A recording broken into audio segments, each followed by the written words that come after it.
Hello students, आज जो topic हम स्टार्ट करने जा रहे हैं उसका नाम है डिपार्टमेंटल अकाउंट्स।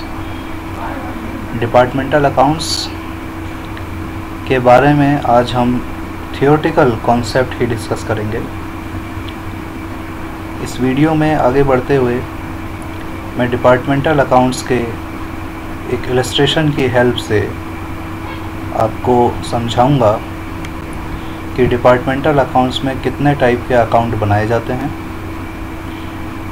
अगर आपने मेरा चैनल सब्सक्राइब नहीं किया है तो मेरा चैनल अभी सब्सक्राइब कर लीजिए, वीडियो लाइक करें, शेयर करें, कमेंट करें, जिससे आगे आने वाले वीडियोस के नोटिफिकेशन भी आपको जल्दी से जल्दी मिल सकें। चलिए स्टूडेंट, पहले हम स्टार्ट करते हैं। पहले डिपार्टमेंट के बारे में सीखेंगे कि डिपार्टमेंट क्या होता है। यहाँ जो डेफिनेशन आपको दिख रही है इसमें लिखा है डिपार्टमेंट इज़ अ डिवीज़न और unit established by a parent organization to achieve a common and specified operational functions. Each department is individually responsible to its profit और लॉस। तो एक ही बिजनेस में अगर आप डिफरेंट कैटेगरीज़ के डिफरेंट टाइप के प्रोडक्ट सेल करते हैं, अपने बिजनेस एरिया को अगर आप डिफरेंट पार्ट्स में डिवाइड कर देते हैं और उन पार्ट्स में अलग अलग टाइप के प्रोडक्ट सेल करते हैं, तो हर एक एरिया को एक डिपार्टमेंट बोला जा सकता है। यहाँ जो एग्ज़ाम्पल हम ले रहे हैं वो विशाल मेगा मार्ट का एग्ज़ाम्पल है। केवल 2 डिपार्टमेंट कंसीडर किए गए हैं एग्ज़ाम्पल में। विशाल मेगा मार्ट में एक क्लॉथ डिपार्टमेंट है, गारमेंट्स डिपार्टमेंट है, जहां पर आपको मेल एंड फीमेल गारमेंट्स मिलते हैं, और एक इलेक्ट्रॉनिक्स का भी डिपार्टमेंट है जहां पर इलेक्ट्रिकल इक्विपमेंट्स आपको मिलते हैं, स्पीकर है, लैपटॉप, कैमरा, ये सारी चीज़ें, उनका एक अलग डिपार्टमेंट बना है। क्लॉथ का, गारमेंट्स का एक अलग डिपार्टमेंट बना है। ऐसे ही विशाल मेगा मार्ट में और भी कई सारे डिपार्टमेंट्स हैं। एक ही बड़े स्टोर में डिवाइड किया गया है एरिया को, और अलग अलग एरिया में अलग अलग प्रोडक्ट सेल किए जा रहे हैं। यहाँ जो अलग अलग डिपार्टमेंट हैं, इनमें जो एक्सपेंसेस हो रहे हैं, जैसे अगर हम गारमेंट डिपार्टमेंट की बात करें, क्लॉथ डिपार्टमेंट की बात करें, तो क्लॉथ डिपार्टमेंट में जो भी मटेरियल विशाल मेगा मार्ट परचेज़ कर रहा है सेल करने के लिए, जितने भी कपड़े ख़रीदे जा रहे हैं, उनकी परचेज़ का अमाउंट, परचेज़ ऑफ मटेरियल, ये आपको विशाल मेगा मार्ट को बहुत आसानी से पता चल जाएगा कि कितना अमाउंट परचेज़ किया गया है, क्लोथ्स में उसने कितना अमाउंट एक्सपेंड किया है परचेज़ करने में।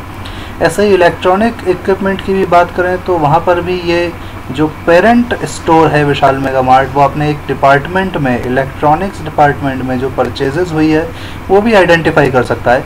तो कुछ हमारे पास ऐसे एक्सपेंस हैं, ऐसे परचेजेस ऑफ मटेरियल, जिन एक्सपेंसेस को ईज़िली हम आइडेंटिफाई कर सकते हैं किस डिपार्टमेंट में वो एक्सपेंस हुए हैं। ऐसे एक्सपेंसेस को यहाँ सेपरेट एक्सपेंसेस का नाम दे रहा हूँ, जो अलग अलग डिपार्टमेंट में आइडेंटिफिएबल होते हैं। क्लॉथ डिपार्टमेंट में परचेजेस जो एक्सपेंस है वो आइडेंटिफिएबल है। कैरेज का एक्सपेंस मालूम होगा कि कपड़े ख़रीद कर लाने में जो कैरेज हमने खर्च किया वो कितना किया। ऐसे ही इलेक्ट्रॉनिक डिपार्टमेंट में भी जो एक्सपेंसेस हैं वो अलग अलग हैं। अगर हम इन दोनों डिपार्टमेंट के अकाउंट्स बनाएं, ट्रेडिंग अकाउंट और प्रॉफिट एंड लॉस अकाउंट, जैसे ट्रेडिंग और profit and loss account sole proprietorship का बनता है, वैसे ही यहाँ भी डिपार्टमेंटल अकाउंट में कोई चेंज नहीं है। सेम उसी फॉर्मेट पे, सेम पैटर्न पे ट्रेडिंग और प्रॉफिट एंड लॉस अकाउंट हम बनाते हैं। क्लॉथ डिपार्टमेंट का trading profit and loss account अलग बनाएंगे और इलेक्ट्रॉनिक डिपार्टमेंट का trading profit and loss account आप अलग बनाएंगे। लेकिन कुछ ऐसे एक्सपेंसेस आपको मिलेंगे जो पूरे विशाल मेगा मार्ट स्टोर के कलेक्टिव एक्सपेंसेस होंगे। जैसे इलेक्ट्रिसिटी बिल, बिजली का बिल पूरे के पूरे स्टोर का एक ही साथ आएगा, और उस बिजली के बिल को, इलेक्ट्रिसिटी बिल को आप क्लॉथ डिपार्टमेंट का अकाउंट बनाते वक्त और इलेक्ट्रॉनिक अकाउंट का डिपार्टमेंट का अकाउंट बनाते वक्त किस टाइप से डिवाइड करेंगे दोनों डिपार्टमेंट में कॉमन एक्सपेंसेस को, उसके लिए भी हमें आगे देखना है। तो कुछ एक्सपेंसेस जो होते हैं वो आपको आइडेंटिफेबल होते हैं कि कौन से डिपार्टमेंट पर हो रहे हैं, और कुछ एक्सपेंसेस ऐसे होते हैं जो कॉमन एक्सपेंसेस हैं, जैसे रेंट ऑफ मार्ट, जो बिजनेस स्टोर है उसका रेंट एक ही साथ जाएगा और फिर उस रेंट को डिवाइड किया जाएगा ऑन सम बेसिस, हम डिवाइड करेंगे अलग अलग डिपार्टमेंट्स पे। Electricity bill, salary of manager, एक कॉमन मैनेजर है स्टोर का और उसे हम एक ही सैलरी का अमाउंट दे रहे हैं, तो वो किस टाइप से अलग अलग डिपार्टमेंट में डिवाइड होगा वो हम यहाँ पर देखेंगे। तो डिवाइड करने का जो प्रोसेस है उसको बोला जाता है allocation and apportionment of expenses. जो डिपार्टमेंट्स में हम एक्सपेंसेस को डिवाइड कर रहे हैं उसे अलोकेशन एंड अपोर्शनमेंट बोल रहे हैं, और ये केवल कॉमन एक्सपेंसेस को लेकर ही किया जाता है। इंडिविजुअल एक्सपेंसेस जो हैं वो हमें पहले से ही आइडेंटिफेबल हैं कि किस डिपार्टमेंट में कितना खर्चा हुआ है। यहाँ आपके सामने कुछ एक्सपेंसेस लिखे गए हैं और उनका बेसिस ऑफ अपोर्शनमेंट मैंने यहाँ पर शो किया है। यहाँ पे अगर आपको इसका डिटेल चाहिए तो आप डिस्क्रिप्शन बॉक्स में मैं लिंक दे रहा हूँ, उस लिंक पर जाकर ये पूरा डिटेल ले सकते हैं। जो फ्रेट चार्जेस हैं, कैरेज चार्जेस हैं, ये सब परचेज़ के होते हैं। कैरेज इनवर्ड परचेज़ का एक्सपेंस है, इंपोर्ट ड्यूटी, डिस्काउंट रिसीव, ये जितने भी एक्सपेंसेस हैं ये सारे परचेजेस के रेशियो में, जो आपका रेशियो है उसमें डिवाइड होंगे। ऐसे ही डिस्काउंट अलाउड की बात करें, कमीशन है सेल्स का, या कैरेज आउटवर्ड है, एडवर्टीजमेंट, ये सब सेल्स से रिलेटेड बातें हैं। तो ये सारे एक्सपेंसेस सेल्स के रेशियो में डिवाइड होंगे। डिपार्टमेंट, क्लॉथ डिपार्टमेंट की कितनी सेल्स रही और इलेक्ट्रॉनिक डिपार्टमेंट की कितनी सेल्स रही, टोटल अगर हमने ऐड दिया है मान लीजिए 10,000 रुपये का, तो वो 10,000 रुपये को उसकी सेल्स के डिपार्टमेंट की सेल्स के रेशियो में हम डिवाइड करके उनके अकाउंट में लिखेंगे। वाटर चार्जेस हैं तो वो जो वाटर मीटर लगा हुआ है उसकी रीडिंग पर डिपेंड करेगा। डिप्रिसिएशन ऑफ मशीनरी, यहाँ भी ratio of power consume by each machine, कितना पावर कंजम्पशन है मशीन का उस पर डिपेंड करेगा। Power charges, rent and rates, repair and insurance, air conditioning expenses, ये वो एक्सपेंसेस हैं जो मैंने अभी डिस्कस किए थे। इलेक्ट्रिसिटी का बिल है, रेंट है, तो ये फ्लोर स्पेस कितना ऑक्यूपाई किया है। अगर हम विशाल मेगा मार्ट की बात करें तो इलेक्ट्रॉनिक जो डिपार्टमेंट है उसमें स्पेस कम ऑक्यूपाई है और गारमेंट्स के लिए ज़्यादा स्पेस दिया गया है इस स्टोर में, जिस एरिया में मैं रहता हूँ वहाँ की बात कर रहा हूँ। तो यहाँ पर फ्लोर स्पेस की बेसिस पर हम कैटेगराइज कर सकते हैं रेंट और इलेक्ट्रिसिटी एक्सपेंसेस को। यहाँ पावर चार्जेस की बात हो रही है। इलेक्ट्रिसिटी बिल अगर देखें तो ratio of number of points, अलग अलग डिपार्टमेंट में अलग अलग सबमीटर्स लगाकर ये चीज़ चेक कर लेंगे। Repair of machinery, repair of machinery को हम वैल्यू ऑफ मशीनरी या floor space occupied of bye machinery इस रेशियो में कैटेगराइज करेंगे। डेप्रिसिएशन, अगर कॉमन डेप्रिसिएशन दिया है तो जो असेट का वैल्यू है उसके बेसिस पर डिवाइड कर दीजिए, और इंडिविजुअल डेप्रिसिएशन है तो कोई दिक्कत ही नहीं है। इंश्योरेंस प्रीमियम, अगर आपने इंश्योरेंस करवाया है, जर्नल इंश्योरेंस है, फायर इंश्योरेंस या किसी भी नेचर का इंश्योरेंस करवाया है अपने मटेरियल का, तो सब्जेक्ट मैटर जिसका इंश्योरेंस हुआ है उसकी जो वैल्यू है उस वैल्यू के अकॉर्डिंग डिवाइड होगा insurance premium. Workman compensation insurance, wages जो आप वर्कर को दे रहे हैं उसके बेसिस पे डिवाइड होंगे।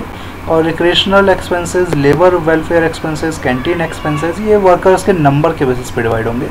हालांकि जो ध्यान देने वाली बात है आपको वो परचेज और सेल्स और फ्लोर स्पेस, ये तीन परचेज, सेल्स और फ्लोर स्पेस का जो एक्सपेंसेस हैं इनकी तरफ आपको ज़्यादा ध्यान देना है। इसके बाद हम देखते हैं डिपार्टमेंटल अकाउंट्स क्या होते हैं। Departmental accounts are set of accounts prepared to measure each department or division's operational performance। Operational performance को मेज़र करने के लिए आप जो अकाउंट बना रहे हैं उसे हम डिपार्टमेंटल अकाउंट बोलेंगे, और इसमें ट्रेडिंग रिजल्ट्स का पता चलता है हमें कि प्रॉफिट है या लॉस है, ट्रेड करने के बाद क्या प्रॉफिट लॉस हुआ है, क्या ये चीज़ पता चलती है। And these are prepared at any given time to measure the earning capacity and find the operational leakage. Departmental accounts, यहाँ पर आपको अलग अलग डिपार्टमेंट में trading and profit and loss account बनाना है, जिससे कि ट्रेडिंग रिजल्ट्स और ऑपरेशनल एफिशिएंसी का पता चलता है।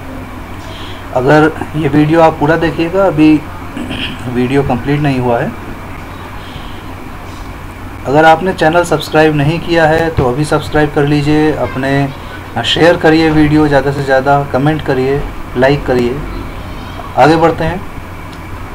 डिपार्टमेंटल अकाउंट्स में जो अकाउंट्स हमें बनाने हैं न्यूमेरिकल पोर्शन के पॉइंट ऑफ व्यू से अगर हम बात करें तो उसमें पहला आता है trading and profit and loss account for each department. जितने भी डिपार्टमेंट एक बिजनेस कंसर्न में हैं उन सब के लिए अलग अलग trading and profit and loss account बनेगा।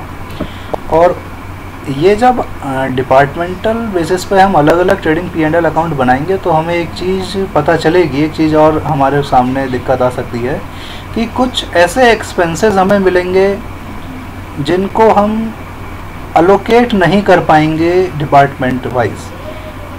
कुछ ऐसे एक्सपेंसेस, जैसे कि मैं एग्जांपल लूँ, एक डिपार्टमेंटल स्टोर में ही मैनेजर 4 डिपार्टमेंट्स को देख रहा है। एक मैनेजर है, उस एक मैनेजर को हम सैलरी दे रहे हैं और वो 4 डिपार्टमेंट को एक साथ मॉनिटर कर रहा है।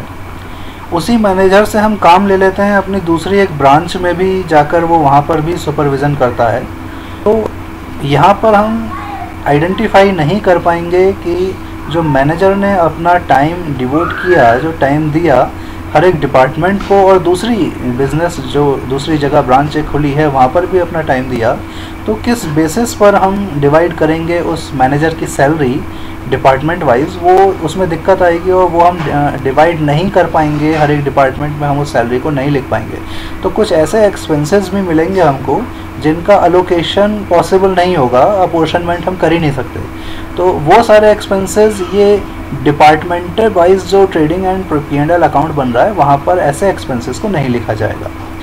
ऐसे एक्सपेंसेस जिनका अलोकेशन और अपोर्शनमेंट नहीं हो रहा उनको हम डिपार्टमेंट वाइज ना लिखकर consolidated trading and P&L account में शो करेंगे। कि कंसोलिडेटेड ट्रेडिंग P&L अकाउंट पूरे बिजनेस का एक साथ बनाएंगे, सारे डिपार्टमेंट्स का एक अकाउंट, सारे ही एक्सपेंसेस में लिखे जाएंगे। जो अलोकेबल एक्सपेंसेस ऊपर इंडिविजुअल डिपार्टमेंट में आए हैं उन सब का कलेक्टिव एक्सपेंस यहाँ पर आएगा।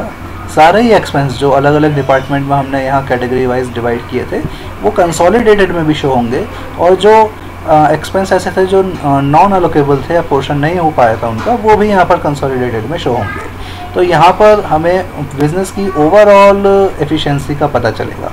इसके बाद बैलेंस शीट ऑफ बिजनेस, जैसे सोल्ड प्रोप्राइटरशिप की बैलेंस शीट हम बनाते हैं, सेम उसी पैटर्न पे बैलेंस शीट भी फॉर्म करनी है। डिपार्टमेंटल अकाउंट्स में जो ओवरव्यू है उसमें अभी हम इतना ही देख रहे हैं, और जो न्यूमेरिकल प्रॉब्लम हैं उसको मैं नेक्स्ट वीडियो में डिस्कस करूँगा।